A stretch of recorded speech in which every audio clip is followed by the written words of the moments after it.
بنی اسرائیل کے اندر ایک خوبصورت عورت تھی اور لوگ اس کے دروازے پہ آتے، پیسے دیتے، اس کا جسم خریدتے. یہی اس کا نظام تھا.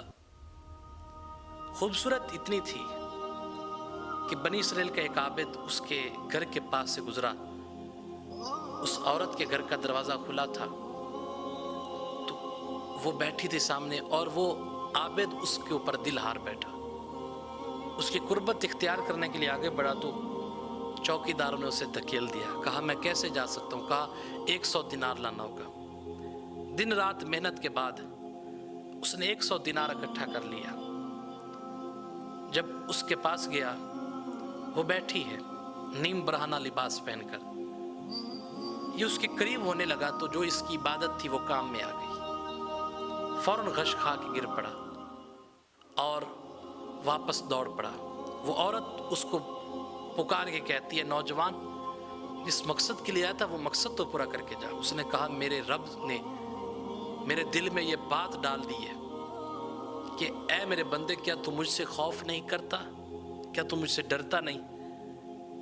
جب وہ نوجوان چلا گیا تو اس عورت کے دل میں خیال آیا کہ یہ نوجوان اپنے رب سے کتنا ڈرتا ہے، اور میں اتنے سالوں سے یہ بدکاری کر رہی ہوں.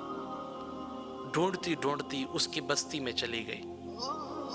دروازے پہ دستک دی. نوجوان باہر نکلا. پھر اس کو دیکھا تو وہ خیال آ گیا کہ میں اس سے بدکاری کرنے لگا تھا. یہ خیال آنے کی دیر تھی. غش کھا کے گرا. اس وقت بے ہوش نہ ہوا، بلکہ اس دفعہ اس کی روح قفس عنصری سے پرواز کر گئی. لوگوں نے اس کا جنازہ پڑھا، دفنا دیا. تو اس عورت نے کہا کہ مجھے اس کے رشتہ داروں سے ملا دو. کہا اس کا ایک ہی بھائی ہے.